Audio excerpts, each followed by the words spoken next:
आज की हमारी क्लास रहेगी बीपीएससी 101। ठीक है भाई मेरे, और ये आपका फर्स्ट ईयर का सब्जेक्ट रहेगा, याद रखिएगा। और इसमें मैं जितने क्वेश्चन बताने वाला हूं, ये भाई मेरे सारे क्वेश्चन इंपॉर्टेंट हैं, जो कि आपको एग्जाम में देखने को मिल सकता है, याद जरूर रखिएगा। जितने मैं क्वेश्चन करवाने वाला हूं, ये सारे क्वेश्चन आपको एग्जाम में भाई मेरे आएगा ही आएगा, मैं दावे के साथ बोल सकता हूं। ठीक है, और जितने क्वेश्चन मैं बता रहा हूं, इनको ध्यान से पढ़िएगा। ठीक है, ये आपको एग्जाम में देखने को मिलेगा ही मिलेगा। तो देखिएगा भाई मेरे, पहला हमारा क्वेश्चन क्या रहेगा, लोकतंत्र और चुनाव पर भैया टिप्पणी करो। भाई लोकतंत्र क्या होता है और चुनाव क्या होता है, आप सबको भाई पता होगा कि भाई लोकतंत्र तो भाई कह सकते हैं कि जहां पर जनता सरकार को वोट डाल करके चुनती है, मेनली हम इसी को भाई मेरे बोलते हैं लोकतंत्र। जैसे भाई अगर आप लोग देखोगे, भाई भारत भी तो एक लोकतांत्रिक देश है ना भाई, हमारे यहाँ भाई तो लोकतंत्र है। और भाई लोकतंत्र में तो चुनाव भाई मेरे कह सकते बहुत कंपलसरी है, होना ही होना है। भाई मेरे लोकतंत्र की सबसे बड़ी विशेषता खासियत यही होती है भाई यहाँ पर चुनाव होता है, और इसी पर भाई हमको क्या करनी है, टिप्पणी करनी है। इस प्रकार का क्वेश्चन भाई मेरे आपको एग्जाम में देखने को मिलेगा, मिल सकता है। देखिएगा, लोकतंत्र और चुनाव की बात करेंगे भाई। देखो लोकतंत्र क्या है, लोकतंत्र एक शासन प्रणाली है। भाई क्या है, लोकतंत्र एक शासन करने का तौर तरीका है, जिसमें जो सत्ता होती है यानी जो सरकार होती है, भाई मेरे सरकार का जो चुनाव होता है, सरकार जब जनता के द्वारा चुनी जाती है, भाई मेरे जब जनता वोट डाल करके अपनी सरकार को चुनती है, ऐसी जगहों पर भाई मेरे इसको हम बोलते हैं भाई लोकतंत्र। लोकतंत्र का भाई मूल सिद्धांत क्या है, भाई लोकतंत्र क्या है, जहां पर जनता का शासन है, जहां पर भाई मेरे जनता ही सरकार को चुनती है, जहां जनता ही शासन कर रही वो लोकतंत्र है। लोकतंत्र में भाई क्या है, जनता के द्वारा, भाई जनता के द्वारा ही भाई मेरे सरकार को चुना जाता है। अरे भाई हम ही लोग तो, आप लोग भाई देखा होगा हमारे यहाँ पर तो लोकतंत्र है भाई मेरे ना, सबको पता है ना। देखने भाई लोकसभा का चुनाव हुआ था 2024 में, भाई देखो लोगों ने वोट दे करके भाई मोदी सरकार को चुन लिया। ठीक है, तो लोकतंत्र क्या है भाई, लोकतंत्र में जनता का शासन होता है जी। दूसरा, जनता सरकार को चुनती है, और भाई सरकार क्या करती है, जनता के लिए काम करती है। यही तो लोकतंत्र है, जहां पर सरकार का चुनाव जनता अपने हाथों से करती है, वोट डाल करके करती है, यही तो लोकतंत्र है। लोकतंत्र व्यवस्था में नागरिकों को अपने प्रतिनिधि चुनने का अधिकार होता है। भाई मेरे जहां पर लोकतंत्र होता है, वहां पर जो नागरिक है, जो देश के नागरिक होते हैं, अपना प्रतिनिधि भैया, अपना नेता चुनने का भैया सबको अधिकार है। देखते नहीं भाई मेरे, जब इलेक्शन होता है तो भाई हर आदमी को अपना विधायक चुनने का, अपना भैया सांसद चुनने का भाई सबको मौका मिलता है। देखते नहीं हो, जब इलेक्शन होता भाई सब आदमी जाकर के वोट डालता है। देखते नहीं, कभी विधायक का इलेक्शन होता है, कभी एमपी का, सांसद का चुनाव होता है। तो भाई जनता को लोकतंत्र में क्या भाई मिलता है, अपना प्रतिनिधि। प्रतिनिधि समझते हो, अरे लीडर नेता यार, रिप्रेजेंटेटिव इसको बोलते हैं, प्रतिनिधि। भाई अपना प्रतिनिधि चुनते हैं। जैसे भाई आपका इलाका है, जैसे भाई जैसे मैं रोहतक से बात करूं, हो सकता है जैसे लोग रोहतक में चुना होगा, तो भाई रोहतक से एक आदमी, रोहतक के लोग उसको चुनेंगे, रोहतक लोकसभा से। भाई आप अलग अलग लोकसभा के होंगे ना, जैसे नई दिल्ली की लोकसभा है, चांदनी चौक की लोकसभा है, अलग अलग इलाकों में भाई अलग अलग लोकसभा है। तो भाई हम लोग क्या करते हैं, वोट डाल के भैया हम लोग अपना प्रतिनिधि चुनते हैं। सरकार बनाने और सरकार बदलने का भाई सरकार कौन बदल सकता, भैया जनता बदल सकती। लोकतंत्र की सबसे बड़ी खासियत यही है कि भाई सरकार को जनता बदल, देखते हैं भाई वोट डाल करके कई बार सरकार को हरवा नहीं देते। भाई अभी आप लोगों ने देखा होगा कि भाई केजरीवाल की सरकार दिल्ली में चल रही थी, लेकिन देखा होगा कि भाई जब इलेक्शन हुआ तो भाई लोगों ने केजरीवाल की सरकार को वोट नहीं दिया, सरकार हार गई, भाई केजरीवाल हट गए। तो कहने यानी जनता क्या करती, भाई सरकार बनवा सकती है, और सरकार हटाने का अधिकार किसके पास है भाई, लोकतंत्र में जनता के हाथ में है। भाई जनता जिसको जिता देगी उसकी सरकार बन जाएगी, और भैया जनता जिसको हरवा देगी वो तो भैया घर बैठ जाएगा। तो लोकतंत्र में जो सारी शक्तियां किसके हाथ में भाई मेरे, जनता के हाथ में है। जनता ही मालिक है, बोला जाता भाई लोकतंत्र में कौन मालिक, भैया जनता मालिक है। अरे भाई जनता जाकर के जिसकी बटन दबा देगी ईवीएम में जाकर के, वोटिंग मशीन में, भैया उसके सरकार बन जाएगा। ठीक है, पूरी प्रक्रिया में सबसे महत्वपूर्ण भाई लोकतंत्र में सबसे जरूरी चीज है चुनाव। लोकतंत्र भैया पूरी तरह से किस पर घूमता, भैया चुनाव। भैया आप देखोगे हमारे देश भाई लोकतंत्र है, लोकतांत्रिक देश है भाई भारत, तो हमारे यहाँ पर क्या भाई चुनाव ही तो होता है। चुनाव में भैया वोट डाल करके हम लोग सरकार को चुनते हैं। देखेगा, लोकतंत्र में चुनाव का भाई मेरे बड़ा महत्व है।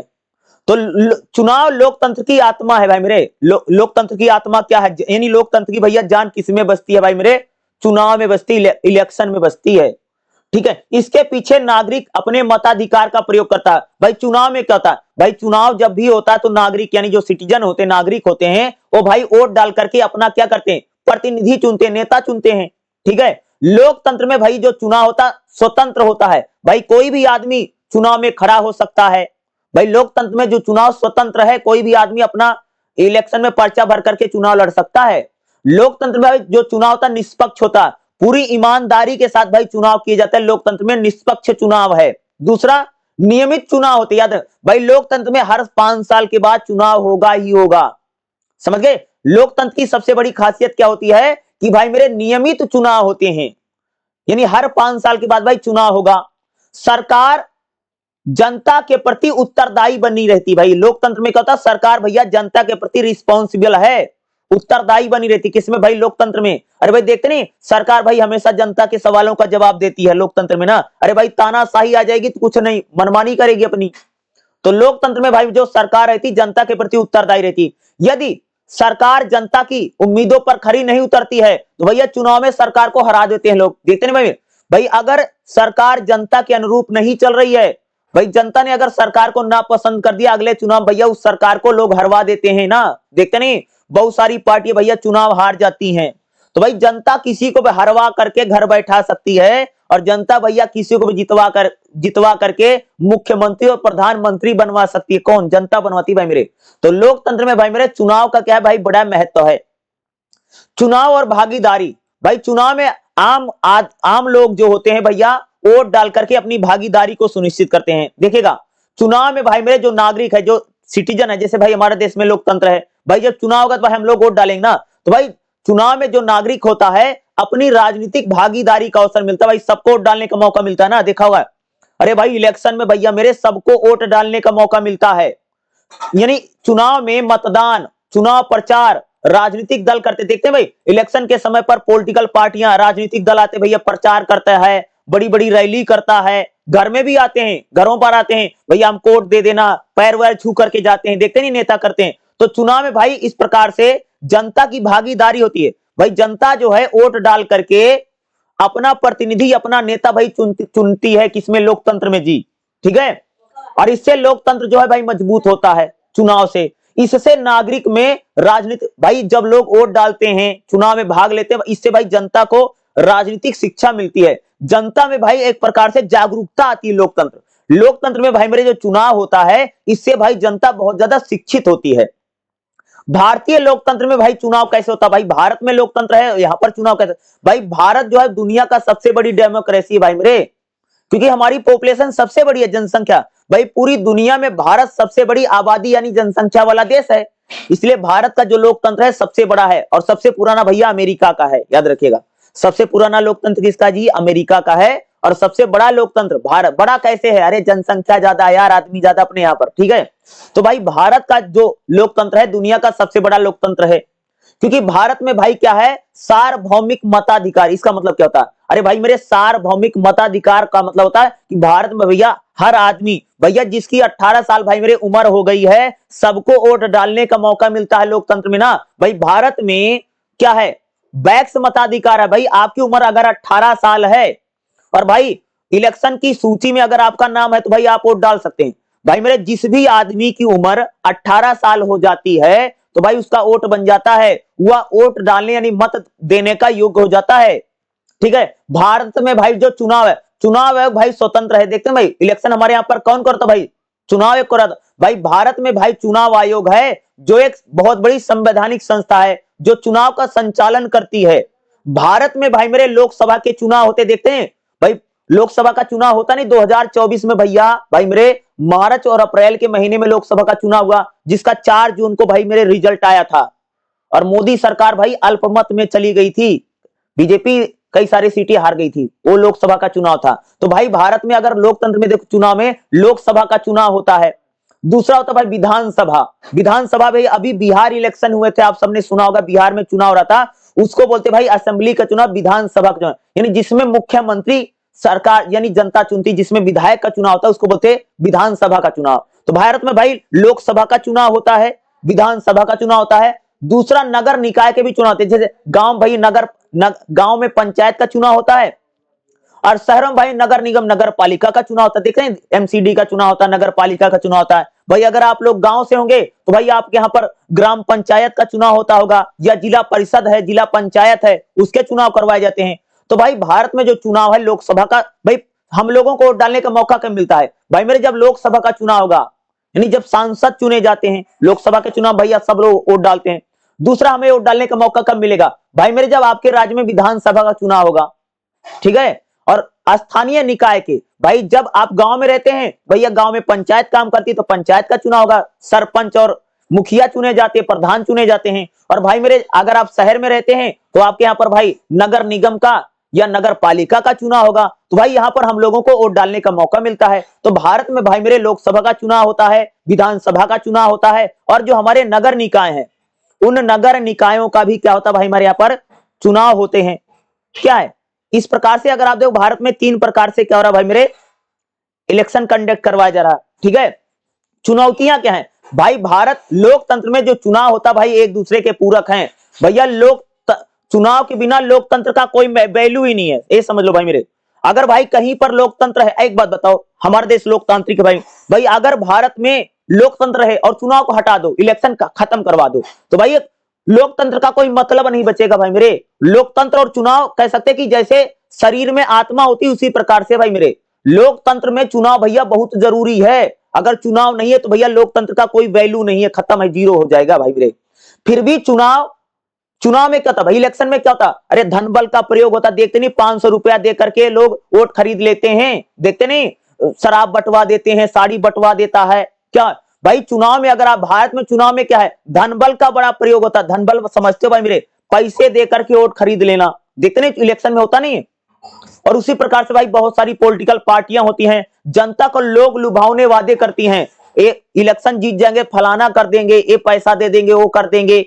तो भाई चुनाव में देखो, भारत में चुनाव में क्या है भैया, धन बल का बड़ा प्रयोग होता है। देखते हैं, अरे इलेक्शन भाई मेरे वही आदमी लड़ता है जिसके पास पैसा बहुत है, ठीक है। धन बल का आम आदमी तो चुनाव भारत में लड़ ही नहीं सकता, जीत नहीं सकता भाई मेरे। भारत में राजनीति में बाहुबल है, अरे भाई गुंडे बदमाश ज्यादातर चुनाव लड़ते हैं। भारत में लोकतंत्र चुनाव देखो भाई जातिवाद बहुत है भाई भारत में। अगर आप देखो चुनाव में तो जाति के नाम पर वोट पड़ता है, तो सबको पता है भाई ना कि जाति देख करके पार्टियां इलेक्शन टिकट भी देती है ना, ये भी तो है भाई। जनता जो है वो जाति के आधार पर ज्यादातर लोकतंत्र में क्या करती भाई मेरे, चुनाव करती। भारत में कास्ट इतनी ज्यादा बढ़ी हुई है कि इलेक्शन में भाई जाति के आधार पर लोग वोट देते हैं। दूसरा, इन जैसी भारत में लोकतंत्र में कई सारी समस्याएं हैं। इन चुनौतियों से निपटने के लिए भाई भारत में चुनाव में सुधार करने की बहुत ज्यादा जरूरत है।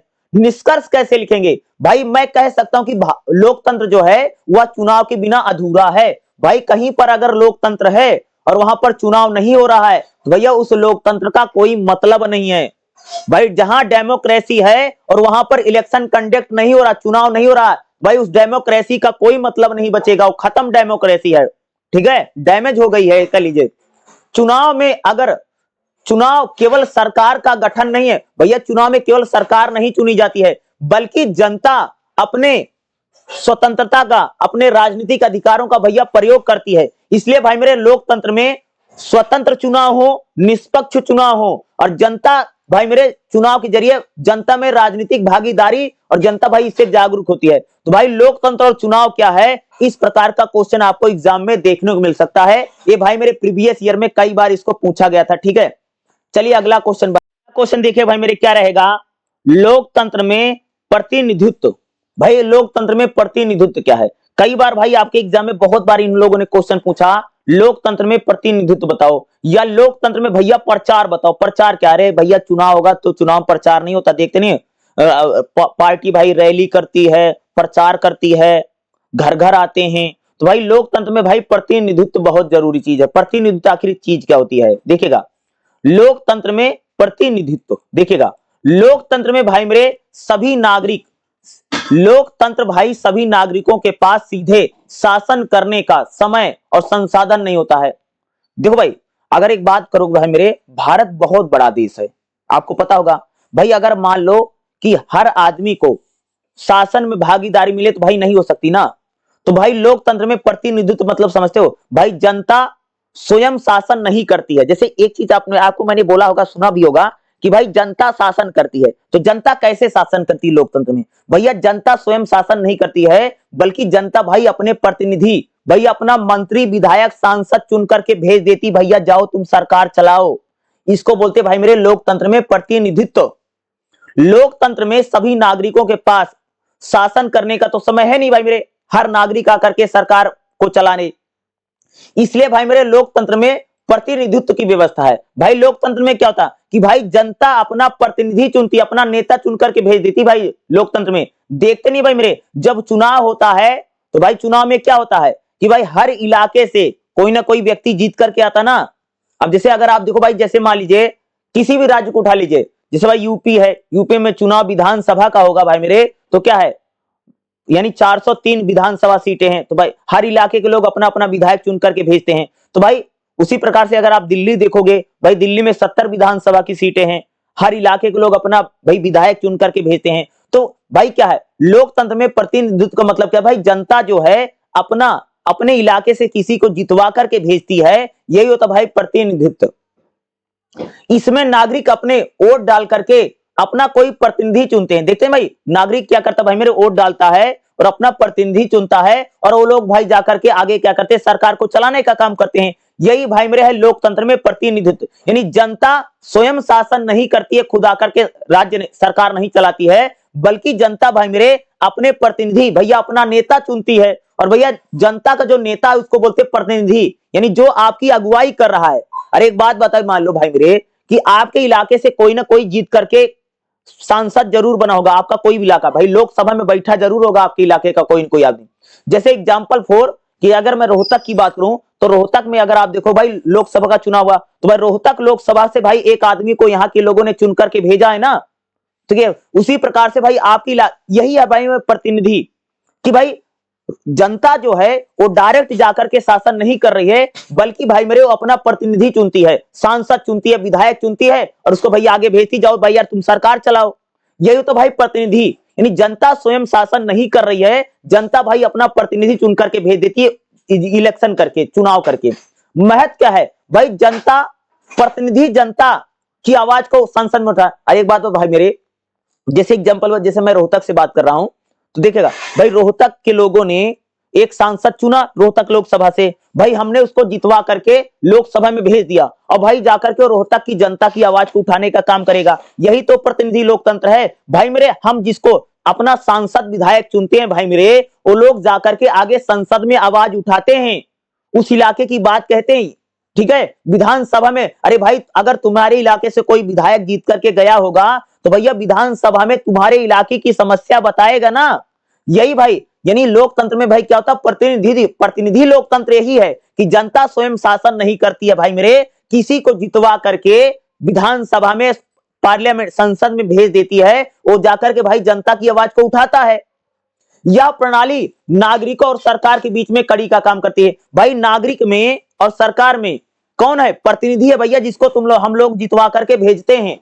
भाई सरकार के बीच में और जनता के बीच में जो प्रतिनिधि है, जिसको भैया हमने सांसद बनाया है भाई मेरे, जिसको हमने विधायक बनाया है, भाई वो जाकर के हमारे इलाके की बात उठाएगा। यही होता भाई मेरे प्रतिनिधि लोकतंत्र, जिसमें जनता अपने उम्मीदवार को, अपना कैंडिडेट चुनती है, भाई किसी को विधायक सांसद बनवा करके जितवा करके अपने इलाके से भेजती है।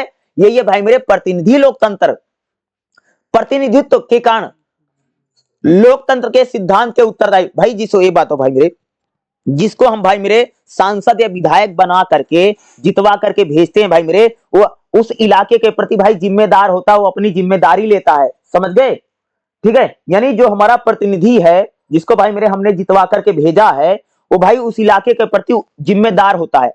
ठीक है, और भाई प्रतिनिधित्व कितने प्रकार का? 2 प्रकार का। प्रत्यक्ष प्रतिनिधित्व क्या होता है भाई, नागरिक सीधे निर्णय लेने में भाग लेता है। एक बात याद रखो भाई मेरे, कि जैसे अगर आप देखो, जैसे पंचायत हुई भाई मेरे, छोटे लेवल पर जैसे पंचायत होती है, तो वहां पर भाई जो नागरिक है वो सीधे हो सकता कि पंचायत में काम करने में शामिल हो सकता है। लेकिन भाई आप प्रत्यक्ष प्रतिनिधित्व क्या होता है, कई बार भाई नागरिक चुनाव के माध्यम से अपना प्रतिनिधि चुनते हैं। देखते हैं भाई इलेक्शन में भाई मेरे हम लोग अपना सांसद चुनते हैं, विधायक चुनते हैं। अरे भाई मेरे इसी को बोलते हैं प्रतिनिधि। भाई जनता डायरेक्ट आकर के शासन नहीं कर रही है, जनता भाई अपना सांसद विधायक चुन करके भेज देती है और वो लोग आकर भाई मेरे सरकार चलाते हैं। यही है भाई मेरे प्रतिनिधि लोकतंत्र। और भाई मेरे प्रतिनिधि प्रतिनिधि लोकतंत्र क्या होता है, इस टाइप का क्वेश्चन पेपर में आपको आ सकता है। ठीक है, अगला भाई देखेगा लोकतंत्र के प्रचार क्या है। भाई लोकतंत्र तभी सफल होता है जब लोग राजनीतिक रूप से जागरूक हों। भाई लोकतंत्र वही है जहां पर जनता जागरूक है, जहां पर जनता पढ़ी लिखी है, जहां पर जनता अपने अधिकारों को समझ रही है।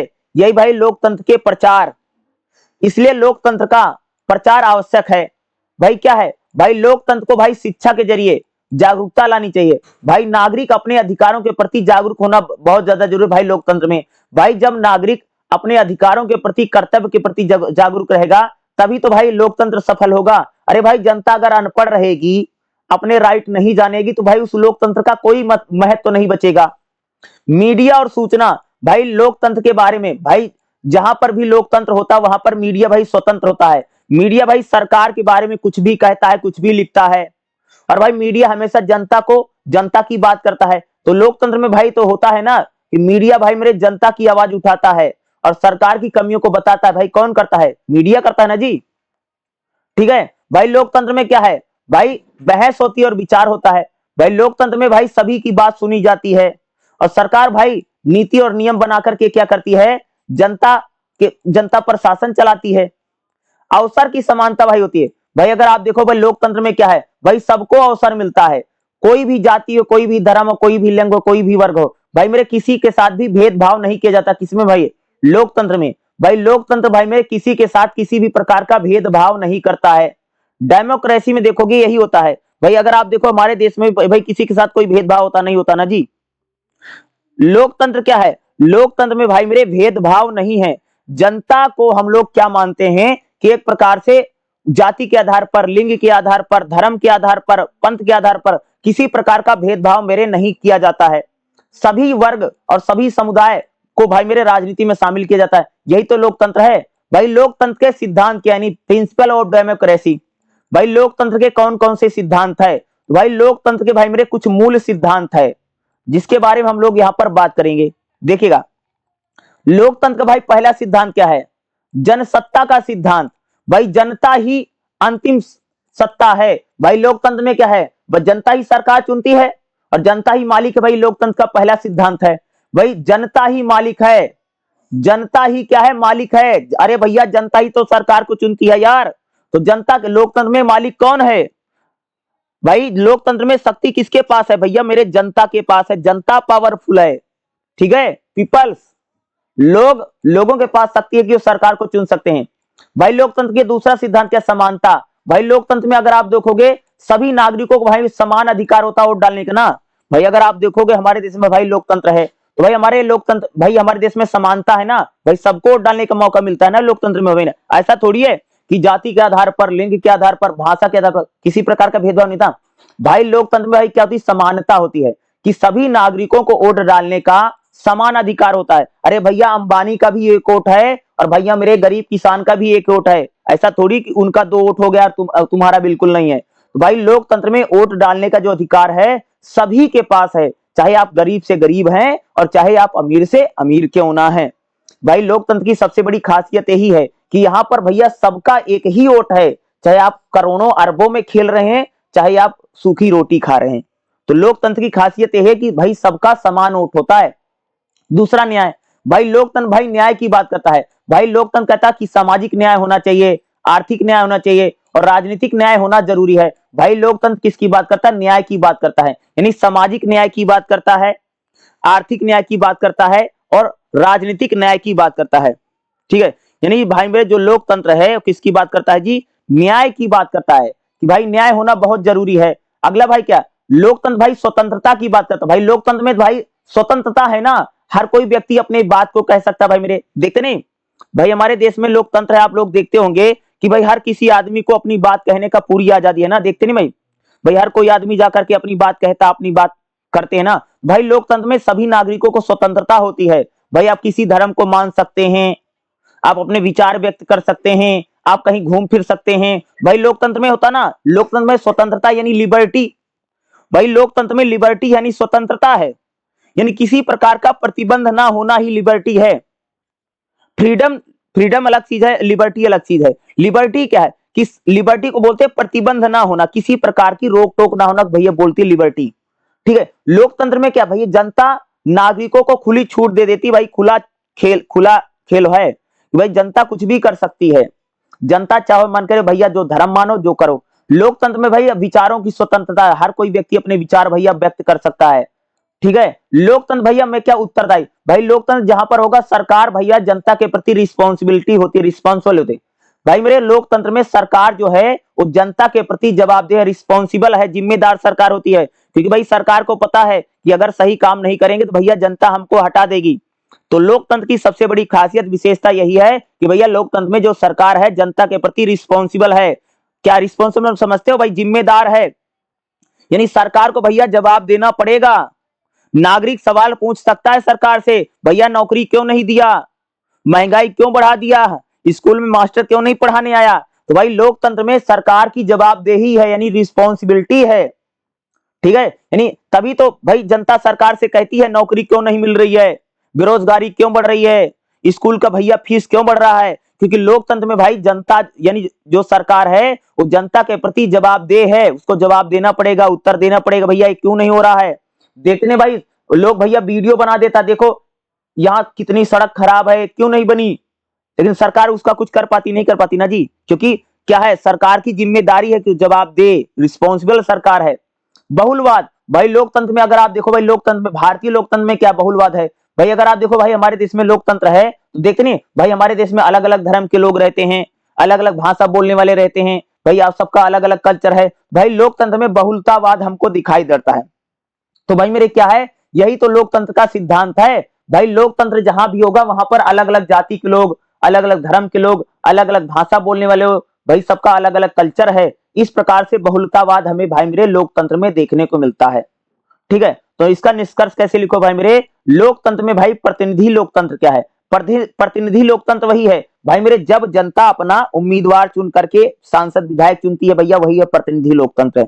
भैया जनता की भागीदारी एक प्रकार से अपने प्रतिनिधि चुन करके की जाती है, भाई प्रतिनिधि लोकतंत्र।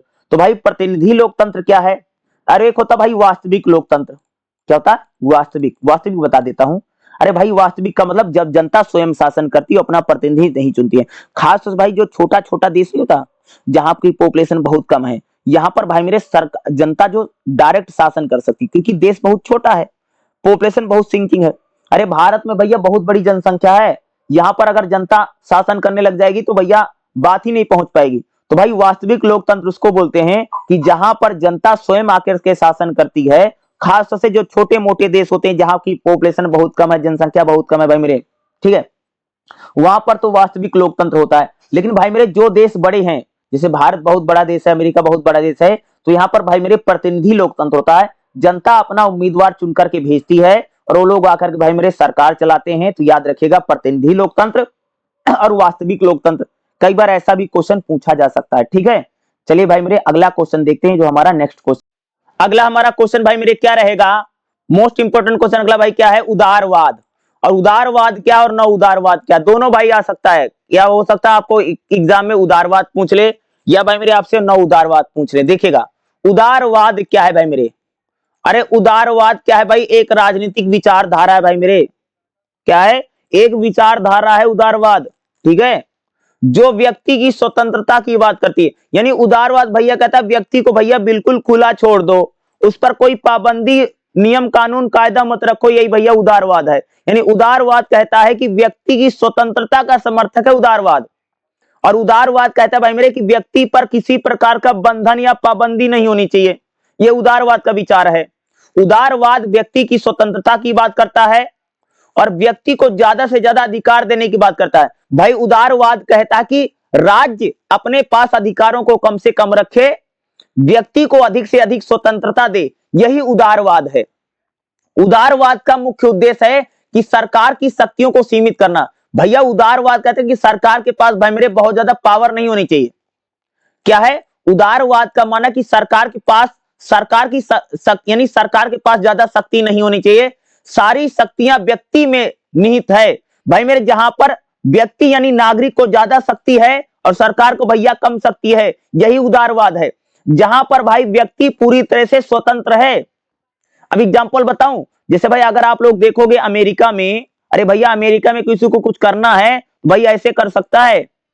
जैसे अमेरिका में भाई फेसबुक बना, टेस्ला जैसी कंपनी बनी, गूगल जैसे सॉफ्टवेयर गूगल बना, भाई अमेरिका में कह सकते हैं कि आगे बढ़ने का बहुत मौका था। सरकार भैया आपके पैरों में बेड़ियां नहीं डाल देती है।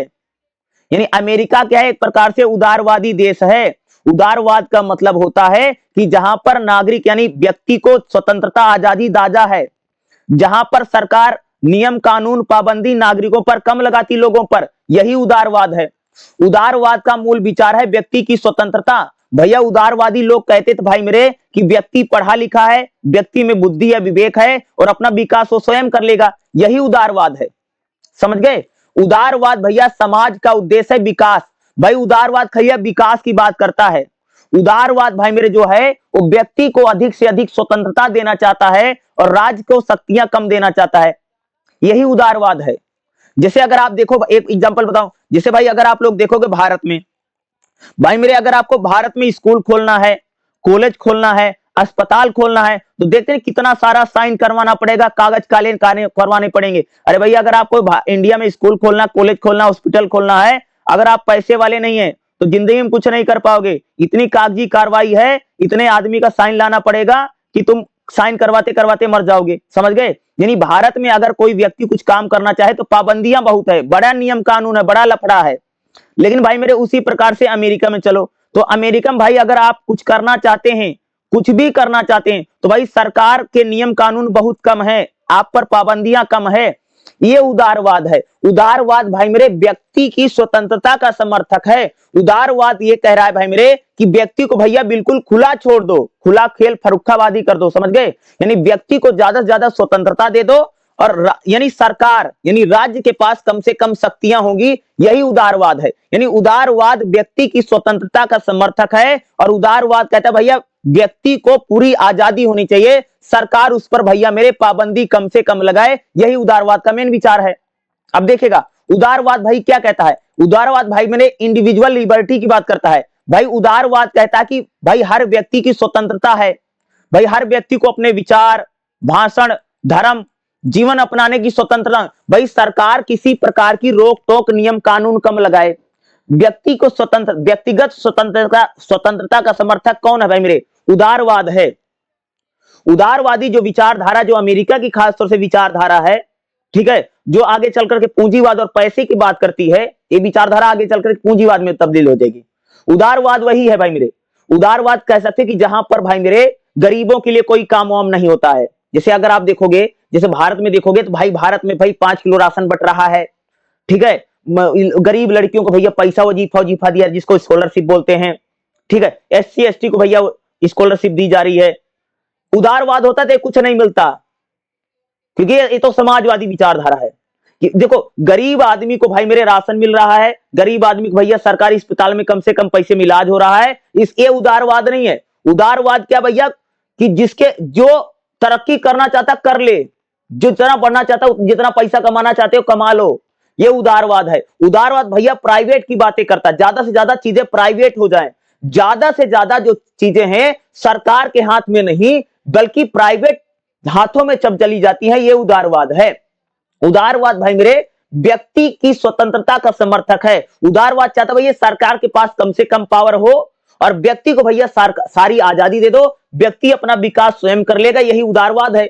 उदारवाद भाई मेरे समानता की बात करता है। भाई उदारवाद कहता है भैया सभी के लिए समान कानून हो और किसी के साथ भेदभाव हो, यही उदारवाद है। उदारवाद भैया कहता कि सभी नागरिकों को बराबर छूट मिलनी चाहिए, नियम कानून भाई मेरे खत्म कर दो, यही उदारवाद है। सरकार कम से कम पाबंदी लगाए, उदारवाद है। उदारवाद समानता की बात करता है। अगला क्या? संवैधानिक सरकार। भाई उदारवाद चाहता कि जो सरकार हो, सरकार के पास शक्ति कम करो, सरकार की पावर कम कर दो और व्यक्ति की स्वतंत्रता ज्यादा कर दो। यानी व्यक्ति को ज्यादा आजादी है, सरकार को भैया कोई आजादी नहीं है। सरकार के पास नियम कानून कम है, सारी शक्तियां जब व्यक्ति में चली जाती है। यानी उदारवाद भाई व्यक्ति समर्थक केंद्रवाद है। यानी जो व्यक्ति की ज्यादा बात करे कि भाई आदमी को दे दो, सरकार थोड़ा मोड़ा काम कर ले।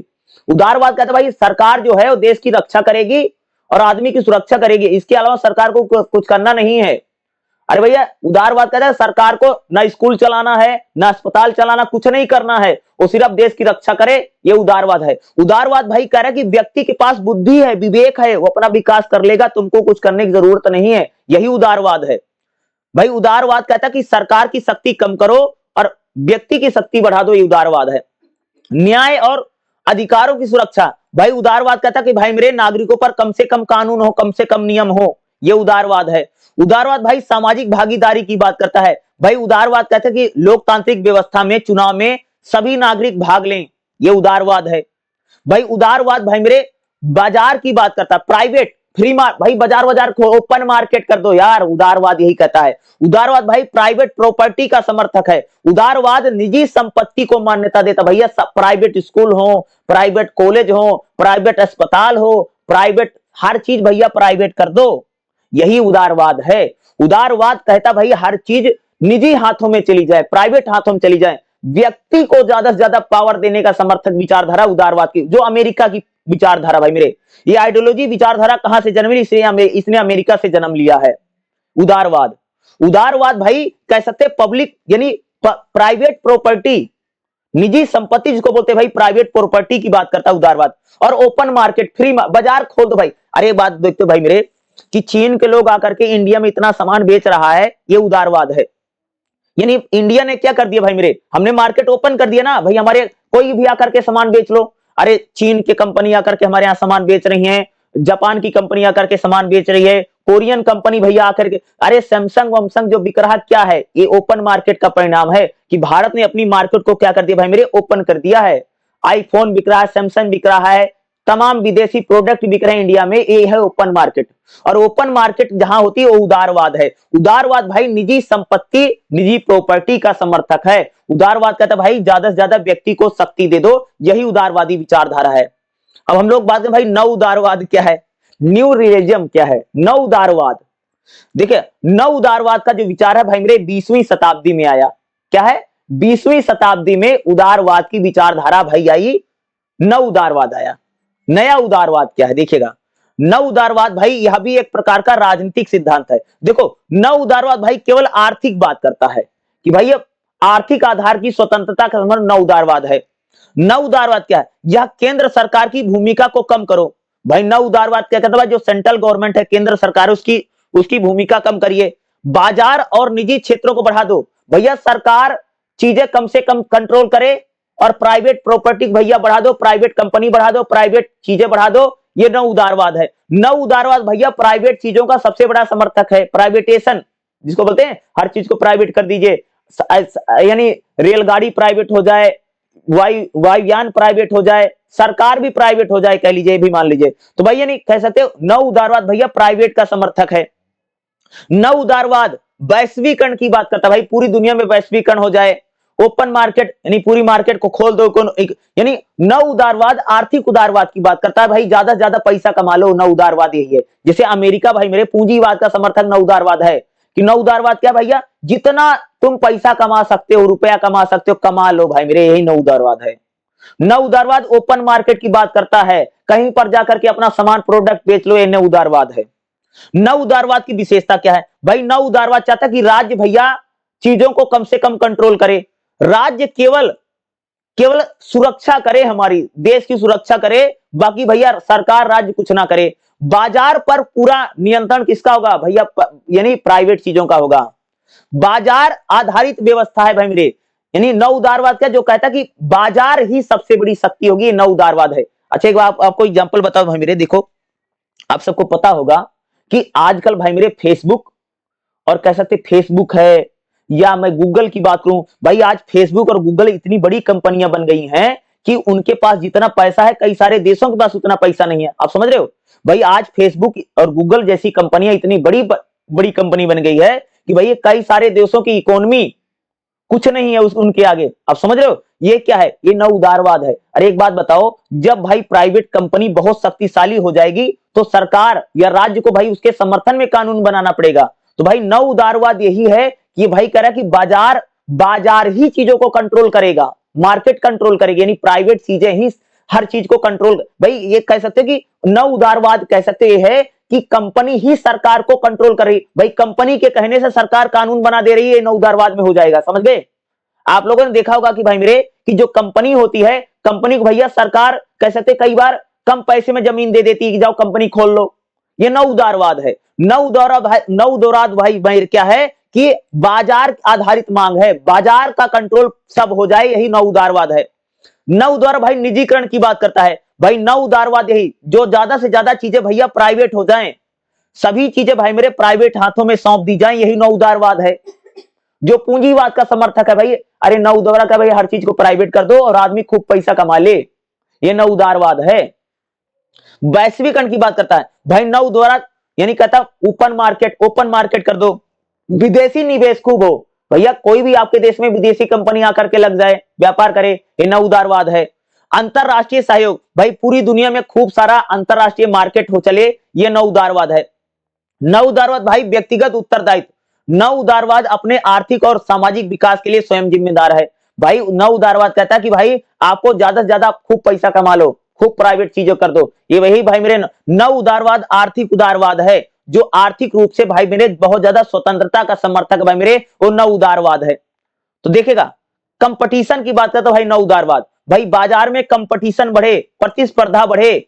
देखते नहीं भाई मेरे कि आप लोगों ने देखा होगा कि भाई मेरे कि कंपटीशन कैसा है, भाई मेरे जैसे मान लो कि रिचार्ज भाई 300 रुपए में है और किसी कंपनी ने आके भैया 200 में रिचार्ज करवाना शुरू कर दिया, तो कंपटीशन नहीं बढ़ेगा ना। तो नव उदारवाद भाई क्या है, कंपटीशन प्रतिस्पर्धा मार्केट की बात करता है, यानी बाजार में ज्यादा ज्यादा प्रतिस्पर्धा हो, नव उदारवाद है। नव उदारवाद आर्थिक चीजों की बात करता है, भाई यही नव उदारवाद है। निष्कर्ष कैसे लिखोगे भाई, उदारवाद तो भाई मेरे व्यक्तिगत स्वतंत्रता का समर्थक है, और नव उदारवाद भैया यही कह रहा है कि ज्यादा से ज्यादा शक्तियां व्यक्ति के पास हो, सरकार चीजें कम से कम कंट्रोल करे, और व्यक्ति पर भाई मेरे इंसान पर लोगों पर किसी प्रकार का कंट्रोल ना हो, उसको भैया खुली स्वतंत्रता दे दो, यही भाई मेरे उदारवाद है। और नव उदारवाद भैया आर्थिक उदारवाद है, यानी आर्थिक रूप से सारी आजादी हो, ज्यादा ज्यादा भैया चीजें प्राइवेट हो जाएं, यही भाई मेरे नव उदारवाद है। तो उदारवाद क्या है और नव उदारवाद क्या है, भैया आपको पता होने चाहिए, क्योंकि उदारवाद नव उदारवाद ऐसा टॉपिक है जो कि आपको एग्जाम में देखने को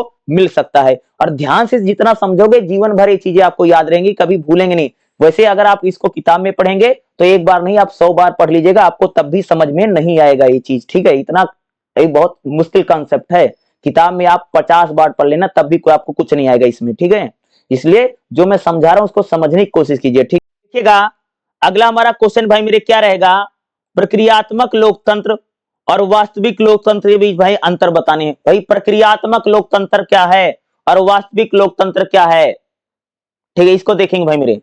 प्रक्रियात्मक लोकतंत्र और वास्तविक लोकतंत्र क्या, देखेगा लोकतंत्र के भाई मेरे दो दृष्टिकोण हैं, दो नजरिया है भाई मेरे। एक तो होता है भाई प्रक्रियात्मक लोकतंत्र और एक होता भाई क्या होता है, वास्तविक लोकतंत्र। देखेगा प्रक्रियात्मक लोकतंत्र और वास्तविक लोकतंत्र, तो देखिए भाई इस दोनों में अंतर क्या, डिफरेंस क्या है, या अंतर ना पूछे तो वैसे भी बता भाई। सबसे पहले मैं आपको प्रक्रियात्मक लोकतंत्र बताऊंगा। देखिएगा प्रक्रियात्मक लोकतंत्र क्या है, जिस लोकतंत्र में चुनावी प्रक्रिया होती है वो भाई मेरे प्रक्रियात्मक लोकतंत्र है। क्या है, प्रक्रियात्मक लोकतंत्र क्या है, लोकतंत्र को चुनावी प्रक्रिया के माध्यम से परिभाषित किया जाता है। भाई जिस लोकतंत्र में लोकतंत्र को भाई मेरे चुनाव के तरीके से परिभाषित करते हैं भाई मेरे, यही भाई मेरे होता प्रक्रियात्मक लोकतंत्र। क्या होता है, इसको भाई मेरे हम लोग कहते हैं प्रक्रियात्मक लोकतंत्र।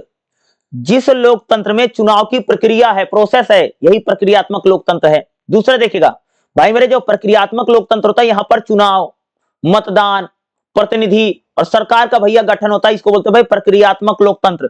जिस लोकतंत्र में भैया चुनाव होता है, जनता वोट डालती है और अपना प्रतिनिधि यानी सांसद और विधायक चुनती है और सरकार बनती है, यही होते भाई प्रक्रियात्मक लोकतंत्र। यानी जब लोकतंत्र में पूरा प्रोसेस हो वह प्रक्रियात्मक लोकतंत्र है। भाई मेरे प्रक्रियात्मक लोकतंत्र में क्या होता है कि सत्ता का शांतिपूर्ण तरीके से हस्तांतरण, भाई आसानी से सरकार बदल जाती है। भाई मेरे जनता जिसको हरवा देती है भैया घर बैठ जाता है, और जनता भैया जिसको जितवा देती है वो भाई सरकार में आ जाता है। भाई प्रक्रियात्मक लोकतंत्र में जो सत्ता बदलती है बहुत शांतिपूर्ण तरीके से होती है, कोई हिंसा मारपीट नहीं होती है। यह भाई मेरे प्रक्रियात्मक लोकतंत्र। प्रक्रियात्मक लोकतंत्र में क्या है, औपचारिक रूप से सीमित है, केवल वोट देना। भाई प्रक्रियात्मक लोकतंत्र में क्या था कि जनता भाई केवल वोट देने तक ही सीमित है, जनता वोट दे करके भैया सांसद और विधायक को चुन लेती है। यह है भाई मेरे प्रक्रियात्मक लोकतंत्र। यानी प्रक्रियात्मक लोकतंत्र क्या है, जहां पर भाई मेरे जनता वोट दे करके, यानी जनता क्या है भाई मेरे केवल वोट दे करके काम चला ले रही है। यह भाई मेरे प्रक्रियात्मक लोकतंत्र क्या है कि जहां पर जनता वोट देती है और अपने प्रतिनिधि भाई सांसद विधायक को चुन ले रही है, यहीं तक जनता सीमित है। यह प्रक्रियात्मक लोकतंत्र है। अगला देखिए भाई प्रक्रियात्मक लोकतंत्र क्या है, देखिएगा प्रक्रियात्मक लोकतंत्र क्या है, जहां पर चुनाव होता है, जब चुनाव होकर के भैया जब सरकार चुनी जाती है, यह प्रक्रियात्मक लोकतंत्र है। जिसमें भाई अगर चुनाव होगा तो भाई लोग वोट डालेंगे, उसकी गिनती होगी, फिर भाई संसद और विधानसभा में सरकार बनती है। ये भाई है प्रक्रियात्मक लोकतंत्र। प्रक्रियात्मक लोकतंत्र में भाई मेरे क्या होता है कि यहां पर चुनाव के जरिए सरकार को चुना जाता है और सरकार भाई चुनाव के जरिए चुन करके आती है। ये होता भाई मेरे हमारा प्रक्रियात्मक लोकतंत्र। ठीक है, प्रक्रियात्मक लोकतंत्र क्या है, प्रक्रियात्मक लोकतंत्र औपचारिक प्रक्रिया है, यानी प्रक्रियात्मक लोकतंत्र भाई मेरे हम उसको बोलते हैं कि जहां पर सरकार को जनता वोट डाल करके किसी प्रक्रिया किसी प्रोसेस के जरिए चुन रही है भाई मेरे, यही होता भाई मेरे प्रक्रियात्मक लोकतंत्र। समझ गए। अब हम लोग भाई मेरे बात करेंगे वास्तविक लोकतंत्र क्या है। देखिएगा वास्तविक लोकतंत्र, जनता लोकतंत्र को जनता की वास्तविक भागे, भाई जहां पर जनता स्वयं सरकार को चलाने लग जाए वो है वास्तविक लोकतंत्र। अरे भाई जहां जो छोटे छोटे देश नहीं होते, देखोगा भाई मेरे बहुत सारे हमारे अपनी दुनिया में बहुत सारे छोटे छोटे देश हैं जिनकी जनसंख्या भाई मेरे बहुत कम है। वास्तविक लोकतंत्र उसको बोलते हैं भाई मेरे कि जहां पर जनता स्वयं भागीदारी करके सरकार को चलाती है, ये भाई मेरे वास्तविक लोकतंत्र है। यानी जनता यहां पर चुनाव नहीं होता है। क्या है वास्तविक लोकतंत्र में, ये चुनाव नहीं होगा, यहां पर जनता स्वयं आकर के सरकार में भागीदारी करती भाई मेरे वास्तविक लोकतंत्र है। यानी जनता को भैया सांसद विधायक की जरूरत नहीं वोट डाल करके चुनेगी। वास्तविक लोकतंत्र भाई मेरे छोटे मोटे देशों में होता है जिनकी जनसंख्या पॉपुलेशन बहुत कम है, वहां पर भाई मेरे होता वास्तविक लोकतंत्र। देखिएगा वास्तविक लोकतंत्र क्या है, वास्तविक लोकतंत्र भाई आर्थिक सामाजिक और यानी राजनीतिक न्याय नागरिक अधिकार होते हैं। भाई वास्तविक लोकतंत्र में क्या होता है, भाई जनता को आर्थिक सामाजिक राजनीतिक सभी प्रकार के अधिकार होते हैं। भाई जनता आर्थिक कानून बना सकती है, सामाजिक कानून बना सकती है, सभी प्रकार के कानून भैया कौन बनाती, जनता बनाती, क्योंकि जनता भाई मेरे स्वयं आकर के शासन कर रही है ना इस लोकतंत्र में, इसलिए भाई हम इसको बोलते हैं वास्तविक। वास्तविक होता है रियल डेमोक्रेसी यार मेरे। रियल डेमोक्रेसी क्या भाई मेरे, अरे जहां पर जनता खुद ही आकर के सरकार चलाने लग जाए, भाई यही रियल डेमोक्रेसी है भाई मेरे। रियल डेमोक्रेसी में सरकार को भैया यानी विधायक की जरूरत नहीं है, सांसद नहीं चुना जाता है, जनता स्वयं आकर के सरकार चलाने लग जाती भाई मेरी, जनता ही सरकार चलाती है, जनता ही सारे कामों में भाग ले रही है। यह भाई मेरे वास्तविक लोकतंत्र। सभी नागरिकों को स्वतंत्रता समानता न्याय अधिकार सुनिश्चित होता है। भाई मेरे जहां वास्तविक लोकतंत्र होता सभी नागरिकों में स्वतंत्रता समानता न्याय अधिकार, भाई मेरे वास्तविक लोकतंत्र में होता है। वास्तविक लोकतंत्र क्या है कि जहां पर जनता राजनीतिक और सामाजिक आर्थिक निर्णय स्वयं लेती, जहां पर जनता भैया अपने लिए स्वयं ही कानून बना रही है, जहां पर जनता भाई मेरे स्वयं अपने खातिर खुद ही कानून संसद में जाकर के बना लेती है, वो भाई मेरे वास्तविक लोकतंत्र है। क्या है वास्तविक लोकतंत्र है, वास्तविक लोकतंत्र में भाई शिक्षा स्वास्थ्य रोजगार कानून इन सारे कानून भैया कौन बनाती, जनता बनाती है। ठीक है भाई वास्तविक लोकतंत्र में शिक्षा है स्वास्थ्य है रोजगार है कानून है, इसमें भैया सबको समान अधिकार होगा। यह होता भाई मेरे वास्तविक लोकतंत्र। वास्तविक लोकतंत्र क्या है मेरे, व्यवहारिक रूप से जनता को आर्थिक और सामाजिक असमानताओं से प्रभावित होता है। भाई अगर बात करूं जो वास्तविक लोकतंत्र क्या होता है, ये भाई मेरे इसमें जनता आर्थिक और सामाजिक असमानताओं से प्रभावित थी। जनता भाई मेरे यहां पर आर्थिक और सामाजिक रूप से हो सकता प्रभावित हो सकती है, ये भाई मेरे वास्तविक लोकतंत्र। अरे सिंपल सा भाई मेरे वास्तविक लोकतंत्र क्या होता है भाई मेरे कि जहां पर जनता स्वयं आकर के सरकार चलाती है, जनता स्वयं सारे निर्णय लेती है डिसीजन लेती है, ये भाई मेरे वास्तविक लोकतंत्र। प्रक्रियात्मक लोकतंत्र क्या है भाई, जिस लोकतंत्र में चुनाव के जरिए जब लोकतंत्र जैसे अपने देश में देखोगे, अपने देश में भैया क्या हुआ प्रक्रियात्मक लोकतंत्र है, जहां पर भाई मेरे सरकार को चुनाव के जरिए चुना जाता है, सरकार भाई मेरे चुनाव के जरिए आती है और सरकार जनता के लिए काम करती है भाई मेरे, यही है प्रक्रियात्मक। जहां पर एक प्रक्रिया है प्रोसेस है, चुनाव जहां पर होता है, इलेक्शन जहां पर होता है, और भैया चुनाव इलेक्शन के जरिए सरकार बनती है, ये भाई मेरे प्रक्रियात्मक लोकतंत्र। वास्तविक लोकतंत्र क्या है? जहां पर भाई मेरे चुनाव नहीं हो रहा है और जनता स्वयं आकर के शासन करने लग जा रही है, ये होता भाई मेरे वास्तविक लोकतंत्र, यानी रियल डेमोक्रेसी इसको बोलते हैं। ठीक है, ठीक है। अब देखिएगा वास्तविक लोकतंत्र क्या है। वास्तविक लोकतंत्र क्या है भाई? लोकतंत्र की सामाजिक, आर्थिक और राजनीतिक गुणवत्ता पर ध्यान देते हैं। किसी भी लोकतंत्र की सफलता तभी मानी जाएगी जब दोनों चीजें हों। भैया प्रक्रियात्मक भी लोकतंत्र होना चाहिए और वास्तविक भी होना चाहिए। दोनों चीजें भाई मेरे बहुत जरूरी है, खासतौर से लोकतंत्र के लिए। और एक बात बता दूं, एग्जाम में भाई मेरे देखो यहाँ पर जो हमने जो बना रखा है भाई मेरे, यहाँ पर बाकायदा टेबल बना रखी है, प्रक्रियात्मक लोकतंत्र क्या है और वास्तविक लोकतंत्र क्या है। तो भाई देखो मैंने यहाँ पर बिल्कुल अलग अलग कलर से दोनों बता दिया। भाई देखो प्रक्रियात्मक लोकतंत्र को भाई मेरे मैंने पीले कलर से कर दिया है और वास्तविक लोकतंत्र को मैंने हरे कलर से आपको बता दिया, ताकि आप इसको समझ सकें। ये भाई बाकायदा टेबल है, आप लोग एग्जाम में भी इसी प्रकार से टेबल बना करके लिखेंगे तो मैं कह सकता हूं कि आपको भाई मेरे पेपर में ज्यादा से ज्यादा नंबर मिलेगा। आप इसको ऐसे भी लिख सकते हैं, प्रक्रियात्मक लोकतंत्र हेडिंग डालो और सारे पॉइंट बना के लिख दो, आप ऐसे भी कर सकते हैं। और आप प्रक्रियात्मक और वास्तविक लोकतंत्र को अगर दोनों साथ में पूछा जाता है तो भाई एक तरफ लिखो प्रक्रियात्मक लोकतंत्र और एक तरफ लिखो भाई वास्तविक लोकतंत्र, और इनकी टेबल बना के भाई मेरे अच्छे से लिख दो। इस प्रकार से भी आप इस क्वेश्चन को लिख सकते हैं। देखो भाई प्रक्रियात्मक लोकतंत्र और वास्तविक जो लोकतंत्र है, ये क्वेश्चन भाई मेरे एग्जाम में कई बार पूछा गया है और इस क्वेश्चन की भाई मेरे एग्जाम में आने की संभावना भी रहती है। इसलिए भाई मेरे इस क्वेश्चन को आप लोग जरूर करके जाइएगा, क्योंकि एग्जाम में इसके कई बार आ सकता है। जो मैं बता रहा हूं भाई मेरे सारे इंपॉर्टेंट है, पेपर में देखने को मिल सकेगा। अगला हमारा क्वेश्चन भाई मेरे क्या रहेगा? राज्य के बारे में रोल्फ मिलीवैंड के विचार बताइए। और भाई मेरे एक क्वेश्चन आपको एग्जाम में देखने को मिल सकता है, देखिएगा रोल्फ मिलीवैंड और उसका भाई राज्य का सिद्धांत क्या भाई? राज्य में भाई मेरे कौन कौन से तत्व होते हैं, ये भाई मेरे रोल्फ मिलीवैंड ने अपने विचार दिए। देखिएगा रोल्फ मिलीवैंड भाई क्या है, 1924 से लेकर के 1994 तक इसको माना जाता है। इसका है भाई रोल्फ मिलीवैंड कौन है भाई? अंग्रेज है, अंग्रेज समाजशास्त्री है भाई मेरे रोल्फ मिलीवैंड। आदमी का नाम है भाई मेरे रोल्फ मिलीवैंड, ठीक है। और यह भाई मेरे कौन है? एक मार्क्सवादी विचारक है। कौन है भाई मेरे? रोल्फ मिलीवैंड एक मार्क्सवादी विचारक है। उन्होंने राज्य के स्वरूप और उसकी प्रकृति की बात की। भाई राज्य में कौन कौन सी चीजें होती हैं, राज्य में कौन कौन सी चीजें सम्मिलित होती हैं, इसको भाई मेरे रोल्फ मिलीवैंड ने बताया है।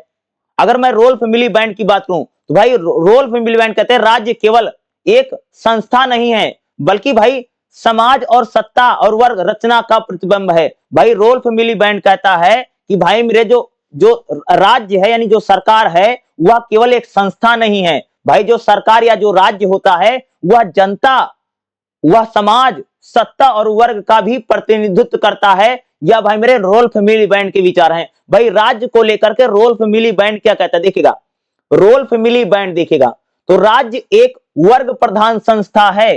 भाई रोल्फ मिलीवैंड क्या कहता है कि जो राज्य है, जो राज्य होता है वह एक वर्ग प्रधान संस्था है। मिलीवैंड का मानना है कि भाई मेरे राज्य पूंजीपति वर्ग के हित के लिए काम करता है। भाई मिलीवैंड कहता है भाई जो राज्य होता है, राज्य यानी जो सरकार होती है भैया, वो केवल पैसे वालों के लिए काम करती है, धनवान आदमी के लिए काम करती है। कौन कहता है? ये भाई मेरे मिलीवैंड कहता है। आप देखते हैं भाई मेरे भाई सरकार हमेशा भैया पूंजीपति, उद्योगपति, पैसे वालों के लिए काम करती है, यही मिलीवैंड का मानना है। भाई मिलीवैंड कहता है कि जो राज्य होता है यानी जो सरकार होती है वह हमेशा पूंजीपति, उद्योगपति, भैया जिसके पास पैसा उसके लिए काम करती है। पूरा सिस्टम ईमानदार नहीं होता। भाई मिलीवैंड कहता है राज्य का जो पूरा सिस्टम ईमानदार नहीं है, बल्कि सामाजिक और आर्थिक शक्तियों का प्रतिबिंब है। भाई जिसके पास राजनीतिक शक्ति है, जिसके पास सामाजिक शक्ति, आर्थिक शक्ति है, भैया उसी की चलती है राज्य में।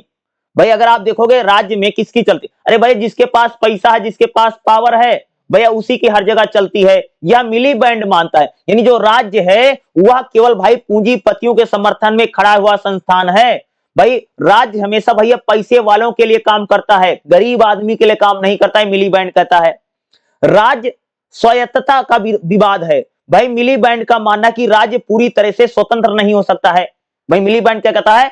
भाई मेरे मिलीवैंड का मानना है भाई मेरे कि जो राज्य है, जो सरकार है, वह कभी पूरी तरह से स्वतंत्र नहीं हो सकती है।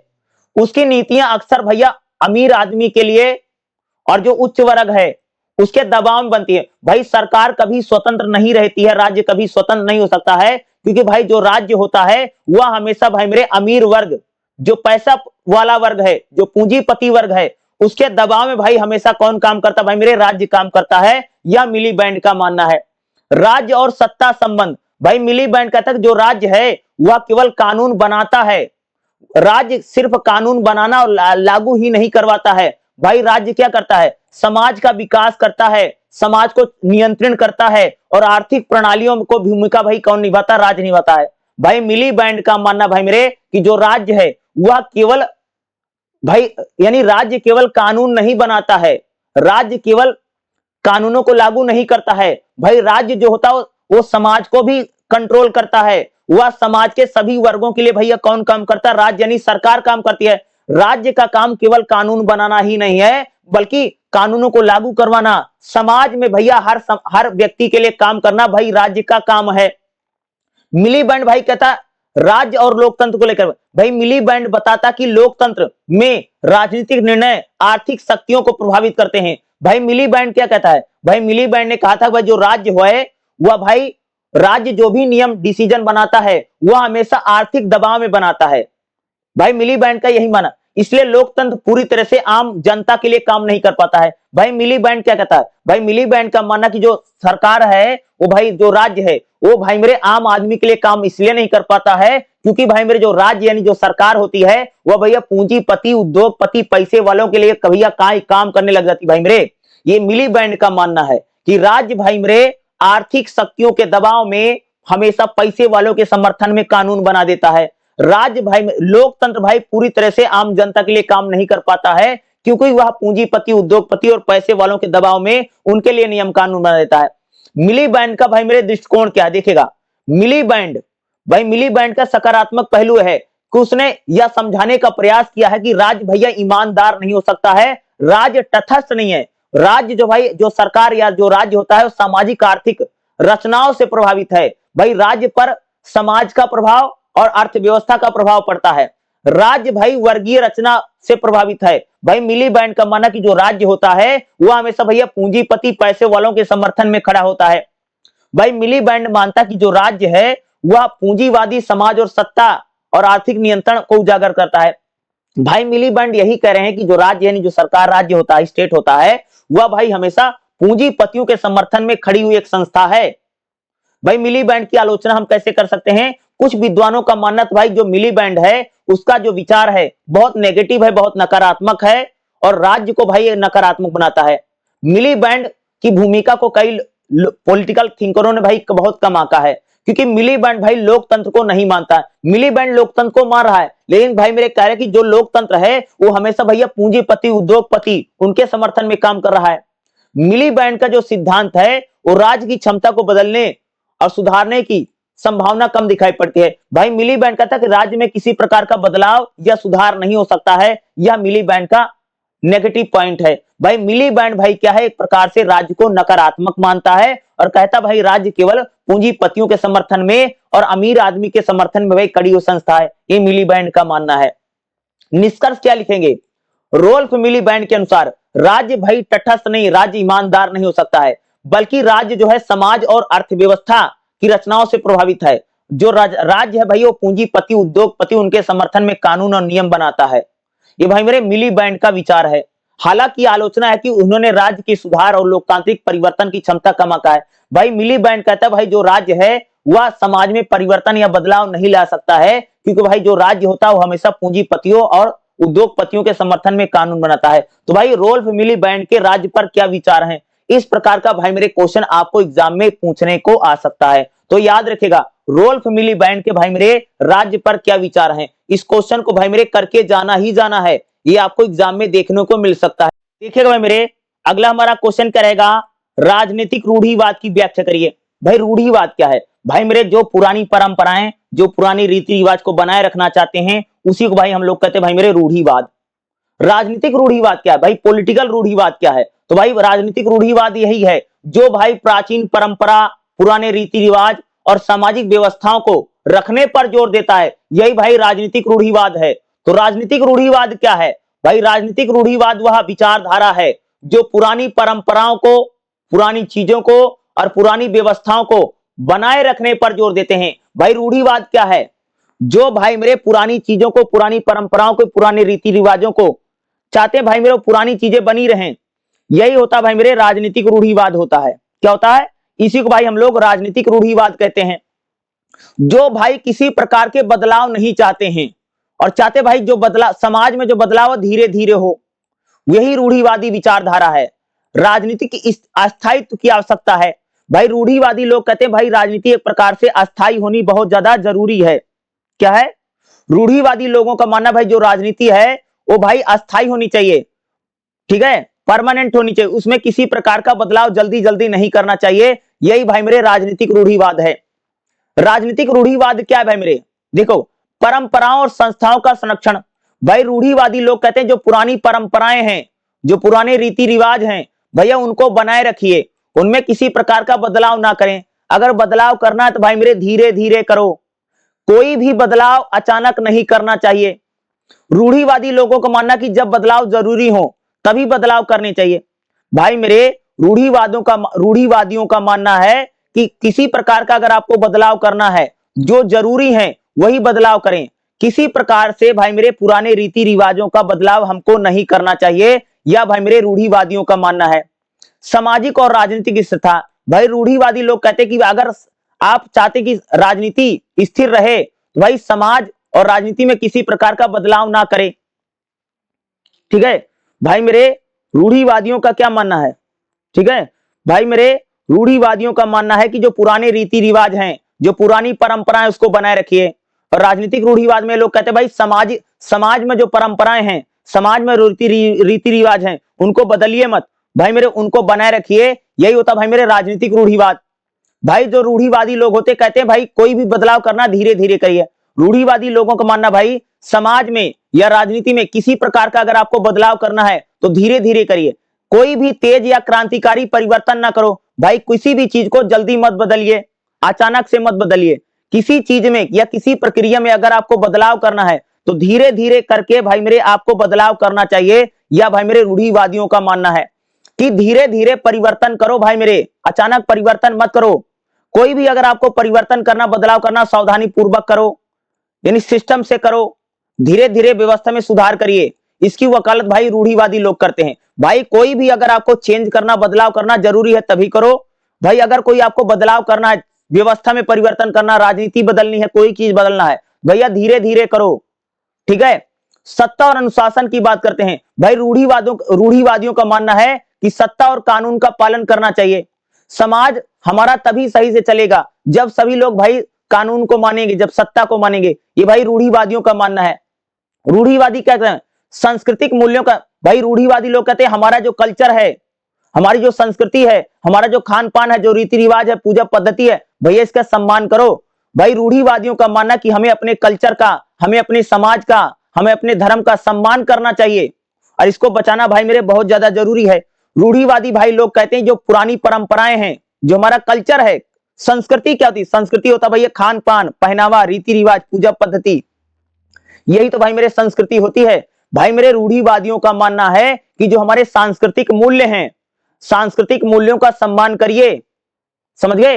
भाई मेरे रूढ़िवादियों का मानना कि हमें अपने कल्चर का, सभ्यता का सम्मान करना चाहिए, इसको बचाना चाहिए। भाई मेरे रूढ़िवादियों का मानना कि व्यक्तिगत स्वतंत्रता और सामाजिक जिम्मेदारी के बीच संतुलन बनाइए।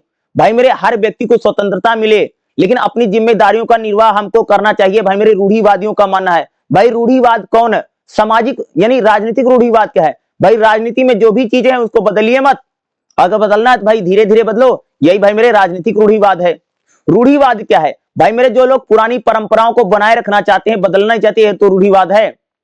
राजनीतिक रूढ़िवाद यह मानता है कि समाज में अस्थायित्व तो जरूरी है। भाई राजनीतिक रूढ़िवाद का मतलब समाज में भैया चीजें जल्दी मत बदलो क्योंकि अस्थायीपन जरूरी है।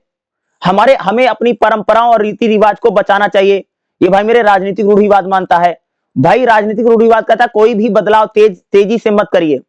क्रांतिकारी के खिलाफ किसी प्रकार का भैया क्रांतिकारी बदलाव नहीं चाहिए, क्रांति करके कोई बदलाव मत करिए, धीरे धीरे बदलाव करिए, धीरे धीरे नियम कानून बदलो, ये भाई रूढ़िवादियों का मानना है। लोकतंत्र में राजनीतिक रूढ़िवाद कहता है भाई मेरे समाज में अगर संतुलन, भाई अगर आप चाहते समाज सही से चले, समाज सही से रहे, तो भाई कोई भी बदलाव जल्दी मत करिए, धीरे धीरे बदलाव करिए।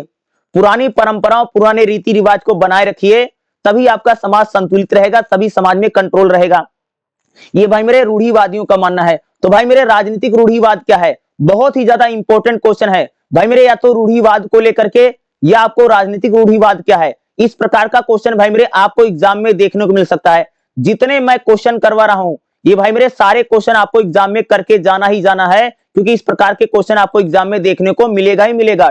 मेरे अगला हमारा क्वेश्चन क्या रहेगा भाई मेरे, रूढ़िवाद पर मिशेल फूको के विचार बताओ। भाई ये क्वेश्चन भाई मेरे बहुत इंपॉर्टेंट है, बहुत बार भाई मेरे क्वेश्चन आपसे पूछा गया है कि भाई रूढ़िवाद पर मिशेल फूको क्या है, इन्होंने भाई अपना विचार दिया था रूढ़िवाद पर। ठीक है, तो देखिएगा भाई मेरे रूढ़िवाद पर मिशेल फूके के क्या विचार है। देखिएगा रूढ़िवाद की बात करेंगे। देखो रूढ़िवाद भाई मेरे एक सामाजिक और राजनीतिक दृष्टिकोण है। क्या भाई मेरे रूढ़िवाद क्या होता है भाई मेरे, एक सामाजिक और राजनीतिक दृष्टिकोण है या विचारधारा कह लीजिए। रूढ़िवाद भाई मेरे परंपरा को, पुरानी चीजों को, नियमों को, संस्थाओं को बनाए रखने पर जोर देता है। भाई रूढ़िवाद को मैंने बताया था ना, रूढ़िवाद भाई क्या चाहता है, जो पुरानी परंपराएं हैं, जो पुराने रीति रिवाज हैं, जो पुराने नियम कानून है भाई उसको बनाए रखिए, उसको बदलिए मत। रूढ़िवाद भाई बदलाव और नई चीजों के प्रति सतर्क है। भाई रूढ़िवाद चाहता है किसी भी चीज को बदला ना जाए, जो चीजें जैसी चल रही हैं वैसी चीजें चलती रहें, किसी भी चीज में बदलाव ना किया जाए।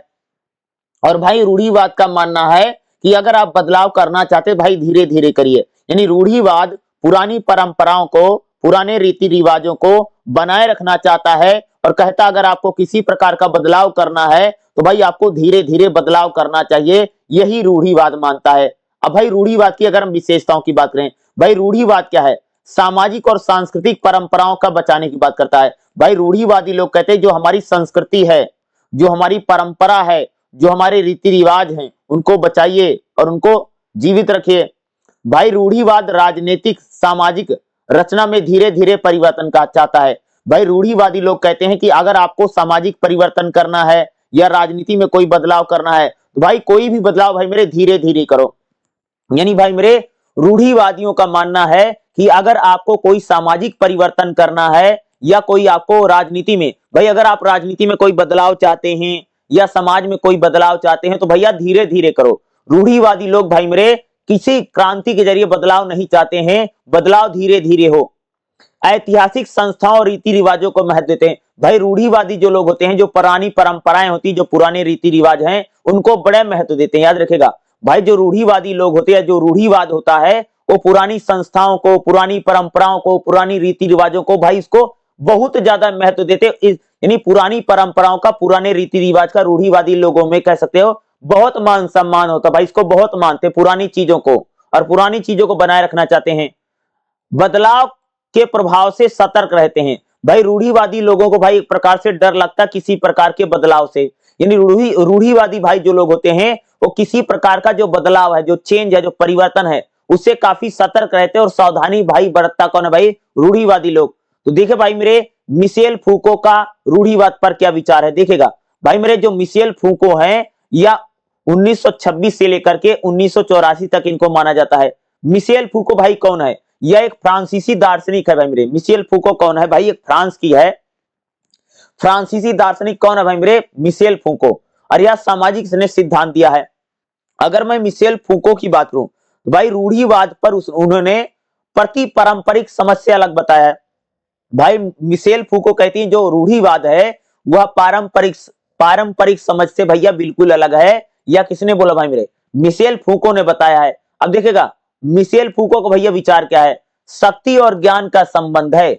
भाई मेरे मिशेल फूको का मानना है कि समाज में जो शक्ति है, जो ज्ञान है आपस में जुड़े हुए हैं। भाई मेरे मिशेल फूको क्या कहती हैं, मिशेल फूको भाई मेरे कहती जो शक्ति है, जो ज्ञान है वो आपस में समाज में जुड़ा रहता है। यह मिशेल फूको का मानना है। यदि यही रूढ़िवाद को बनाए रखने की माध्यम है। भाई मिशेल फूको कहती है भाई जो समाज में जो शक्ति है, जो ज्ञान है, यही परंपरा को, यही रूढ़िवाद को बनाए रखना चाहता है। परंपरा और नियमों के माध्यम से सत्ता का अभ्यास किया जाता है। भाई मिशेल फूको का मानना कि जो परंपराएं होती हैं, जो नियम होते हैं, उन्हीं के माध्यम से भाई सत्ता का अभ्यास किया जाता है। तो मिशेल फूको का भाई मेरे मानना कि जो समाज है, समाज में जो शक्ति है, जो ज्ञान है, ये आपस में जुड़ा है और यही रूढ़िवाद यानी समाज में जो शक्ति, जो ज्ञान है वही रूढ़िवादी विचारधारा को बनाए हुए है। ऐसा भाई मेरे मिशेल फूको का मानना है। अगला देखिएगा, सामाजिक अनुशासन। भाई रूढ़िवाद केवल नियम और परंपरा को नहीं बनाए रखता है। मिशेल फूको कहती भाई मेरे कि जो रूढ़िवाद होता है केवल पुरानी परंपराओं को, पुराने नियमों को बनाए नहीं रखता है, बल्कि जो रूढ़िवाद होता है समाज को कंट्रोल करता है और समाज को अनुशासन भी करता है। भाई मिशेल फूको का मानना भाई मेरे, रूढ़िवाद केवल पुरानी परंपराओं को और पुराने रीति रिवाज को बनाए ही नहीं रखता है, बल्कि जो रूढ़िवाद होता है वह हमारे समाज को अनुशासित करता है, समाज को कंट्रोल करता। कौन करता है? रूढ़िवाद करता है। मिशेल फूको भाई कहती शिक्षा हो, कानून हो, स्वास्थ्य हो जैसी संस्थाओं को रूढ़िवाद ही संचालित करता है। भाई जैसे शिक्षा है, स्वास्थ्य है और जेल है, इन जैसी संस्थाओं को भैया कौन चलाता है? रूढ़िवाद चलाता है। अगला देखिएगा, परंपरा और नियंत्रण। भाई फूको का मानना कि जो रूढ़िवाद है वह सामाजिक व्यवहार है और हमारी परंपराओं को जीवित कौन रखता है? भाई रूढ़िवाद। भाई मिशेल फूको का मानना कि जो रूढ़िवाद है वह एक प्रकार का सामाजिक व्यवहार है। क्या है? भाई सोशल कंट्रोल है रूढ़िवाद, जो हमारे विचारों पर भी नियंत्रण करता है। रूढ़िवाद क्या है? यह शक्तिशाली समूह के हितों की रक्षा करता है। भाई मिशेल फूको कहती जो शक्तिशाली है, जो पैसे वाला है, जिसके पास धन बल है, ऐसे लोगों के शक्तियों को भाई एक प्रकार से कौन सुरक्षित करता? भाई मेरे रूढ़िवाद करता है। अनुभव और इतिहास का विश्लेषण करता है। भाई मिशेल फूको का मानना भाई मेरे जो रूढ़िवाद है वह केवल पुरानी परंपराओं का नहीं, बल्कि जो ऐतिहासिक प्रक्रिया है या जो सत्ता है उसको भी बनाए रखता है। फूको ने भाई कहा कि जो रूढ़िवाद है सत्य और शक्ति का निर्माण करता है। भाई मेरे मिशेल फूको का मानना है कि जो रूढ़िवाद है वो सत्य और शक्ति का निर्माण करता है। ऐसा किसका मानना भाई मेरे? यानी कह सकते हैं मिशेल फूको का मानना है कि जो रूढ़िवाद है वो सत्य और शक्ति का क्या करता है? निर्माण करता है। ऐसा मानना भाई मेरे किसका है? मिशेल फूको का मानना है। तो याद रखिएगा। और भाई इसका निष्कर्ष कैसे लिखेंगे? मिशेल फूको के अनुसार भैया रूढ़िवाद क्या है? भाई मेरे मिशेल फूको कहती जो रूढ़िवाद है वह केवल पुरानी परंपराओं की बात नहीं करता है, बल्कि समाज में शक्ति और नियंत्रण की बात रूढ़िवाद है। भाई जो रूढ़िवाद होता है समाज को कंट्रोल करता है और समाज को चलाता है, ये रूढ़िवाद है। रूढ़िवाद में भाई जो नियम है, जो कानून, जो संस्थाएं हैं वो समाज को संचालित करती हैं। जो रूढ़िवाद होता है भाई समाज को चलाता है, समाज के नियम कानूनों को कंट्रोल करता है। कौन भाई मेरे? रूढ़िवाद। रूढ़िवाद का जो विचार है हमें यह समझने में मदद करता है कि शक्ति और ज्ञान अस्थाई है और समाज में अनुशासन कायम करता है। भाई मेरे रूढ़िवाद जो होता है केवल पुरानी परंपराओं, पुराने रीति रिवाज को बनाए नहीं रखता है, बल्कि भाई जो रूढ़िवाद होता है समाज में अनुशासन भी लाने का काम कौन करता है? भाई मेरे रूढ़िवाद करता है। जो रूढ़िवाद भाई समाज और शक्ति को क्या करता है? कंट्रोल करता है। यही रूढ़िवाद है। तो भाई मेरे रूढ़िवाद पर मिशेल फूको के क्या विचार हैं? इस टाइप का भाई मेरे क्वेश्चन आपको एग्जाम में देखने को मिलेगा। और जितने मैं क्वेश्चन खासतौर से भाई मेरे आपको मैं क्लास में करवा रहा हूं, इस क्लास में ये भाई मेरे सारे क्वेश्चन ये प्रीवियस ईयर के क्वेश्चन हैं। और एक बात आपको बता दूं, इसका दूसरा वीडियो भी भाई मैं आपको बहुत जल्द लेकर के आऊंगा। कम से कम 2 या 3 वीडियो आपको देखने को जरूर मिलेगा। 2-3 वीडियो भाई मेरे मैं आसानी तरीके से आपको भाई मेरे पूरी किताब समझा दूंगा। और जितने मैं क्वेश्चन करवा रहा हूं यही सारे क्वेश्चन भाई मेरे आपको एग्जाम में देखने को मिलेगा ही मिलेगा। और आपको इसका दूसरा या तीसरा वीडियो भी देखने को जरूर मिलेगा। भाई मेरे 2-3 वीडियो में अच्छी तरीके से मैं आपको ये किताब भैया पढ़ा दूंगा, ताकि भाई मेरे आपको आसानी से किताब समझ में आ जाए। तो जो मैं बता रहा हूं यही आपको भाई मेरे करना है। और एक बात याद रखिएगा, अगर आप लोगों को क्लास चाहिए, याद रखिएगा भाई मेरे मैं गूगल मीट पर लगातार क्लास भी पढ़ाता रहता हूं। अगर आपको क्लास चाहिए तो भाई मेरे व्हाट्सएप नंबर है, ये मेरा व्हाट्सएप नंबर है 9034747158। ये मेरा व्हाट्सएप नंबर है भैया। इस व्हाट्सएप नंबर पर मैसेज कर देना, बोल देना ग्रुप में ज्वाइन कर दो, जहां पर आपको क्लास भी देखने को जरूर मिल जाएगी। भाई मैं बाकायदा फ्री में क्लास पढ़ाता हूं। भाई कोई पैसे वैसे की जरूरत नहीं है, बल्कि आप व्हाट्सएप ग्रुप में ज्वाइन हो जाओगे तो आपको वहां पर और भी बहुत सारी जानकारियां मिलती रहेगी, मेरी और भी क्लासेस आती रहेंगी। आपको आगे भी पढ़ना होगा ना, तो ऐसा थोड़ी कि बीपीएससी 101 ही पढ़ना है। तो भाई अरे अगर आपको क्लास चाहिए, अगर आपको ग्रुप में ज्वाइन होना है और बाकायदा मैं भाई मेरे फ्री में क्लास पढ़ाता रहता हूं, तो आप लोग हमें इस नंबर पर जरूर व्हाट्सएप करो भाई मेरे, मैं आपको व्हाट्सएप ग्रुप में 100% ज्वाइन कर दूंगा, याद रखिएगा। तो भाई मेरा नंबर क्या है? 9034747158। ये मेरा व्हाट्सएप नंबर है। व्हाट्सएप पर भाई मैसेज कर देना, व्हाट्सएप ग्रुप में ज्वाइन कर दूंगा। और भाई मेरा नाम है रजनीकांत मिश्रा। इस नंबर को भाई मेरे आप लोग मेरे नाम से सेव कर लीजिए, कोई दिक्कत वाली बात नहीं है। कुछ भी पूछना होगा तो व्हाट्सएप मैसेज कर देना, मैं आपको बता दूंगा। भाई कॉल भी कर सकते हो, लेकिन अभी एग्जाम चल रहा ना, तो एग्जाम के टाइम पर कई बार भाई मैं फोन नहीं उठा पाता हूँ, क्योंकि इग्नू का एग्जाम चलता रहता है और बहुत सारी क्लास पढ़ा देती रहती है, टाइम नहीं मिलती। वैसे भाई मेरे, मैं गूगल मीट पर बाकायदा फ्री में मैं बच्चों को हमेशा पढ़ाता रहा। मेरे साथ बच्चे भाई मेरे बहुत सारे कनेक्टेड हैं, याद रखिएगा। तो भाई मेरे, मैं जो भी क्लास पढ़ाता हूँ बाकायदा बच्चों के सामने पढ़ाता हूँ, वही रिकॉर्डेड आपको मिलती है। तो याद रखिएगा भाई, अगर आपको क्लास ज्वाइन करना है तो आप हमारे इस नंबर पर व्हाट्सएप मैसेज जरूर कीजिए। व्हाट्सएप ग्रुप में ज्वाइन करने के बाद से आपको बहुत सारी जानकारी मिलती रहेगी और भी आपको चीजें पता चलती रहेगी। भाई मैं आपको एग्जाम कैसे लिखना, कैसे नहीं लिखना है, इग्नू में क्या हो रहा क्या नहीं हो रहा, वो भी आपको जानकारी भाई मेरे व्हाट्सएप ग्रुप में मिलती रहेगी। भाई मेरे, अगर आपको व्हाट्सएप ग्रुप में ज्वाइन होना है तो व्हाट्सएप मैसेज जरूर कीजिए, जहां पर आपको क्लास भी मिलेगी। ठीक है भाई, व्हाट्सएप ग्रुप भैया पूरा सिक्योर है, कहीं आपका नंबर जाने वाला है नहीं, याद रखिएगा। ठीक है, कहीं इधर उधर आपको कोई फॉलो करके परेशान नहीं करेगा, क्योंकि हमारा जो व्हाट्सएप ग्रुप है उसमें भाई मेरे बहुत ज्यादा प्राइवेसी है, तो आपको किसी का नंबर शो नहीं करेगा। मेरा व्हाट्सएप ग्रुप बड़ा सिक्योर है, जहां पर भाई मेरे मैं लगातार रोज क्लास कर रहा हूं, कम से कम भाई, कम से कम 3 से 4 क्लास में डेली पढ़ाता हूं। तो आप लोग हमारे व्हाट्सएप नंबर पर जरूर मैसेज कीजिएगा अगर आपको क्लास ज्वाइन करना है। और क्लास भाई मेरे बाकायदा होती है भाई मेरे फ्री, कोई पैसा वैसा देने की आपको जरूरत नहीं, पैसा तो भाई मैं किसी से लेता भी नहीं हूं, याद रखिएगा। ठीक है, तो आप लोग जरूर ज्वाइन कर सकते हैं अगर आपको आवश्यकता है, जरूरत है। अगर आपको लग रहा कि आप क्लास ज्वाइन करना चाहते तो जरूर कीजिएगा। बाकी अच्छा एग्जाम दीजिएगा, और भी भाई मेरे मैं आपके लिए जरूर 2-3 क्लास में आपको और पढ़ा दूंगा, लेकिन जो जो पढ़ा रहा हूं उसको ध्यान से सुनिए, देखिए, आपको एग्जाम में भाई मेरे यही सारा क्वेश्चन आएगा। अगला वीडियो भाई मेरे बहुत जल्द आएगा, चैनल को भाई मेरे सब्सक्राइब जरूर कीजिएगा, इतना मेहनत मैं आप लोगों के लिए करता हूं, तो चैनल को सब्सक्राइब कीजिएगा। अगला वीडियो, अगली क्लास भी मैं जरूर पढ़ा दूं, जो जो बता रहा हूं यही करके जाओ, एग्जाम भाई मेरे आपका बहुत अच्छा जाएगा। ठीक।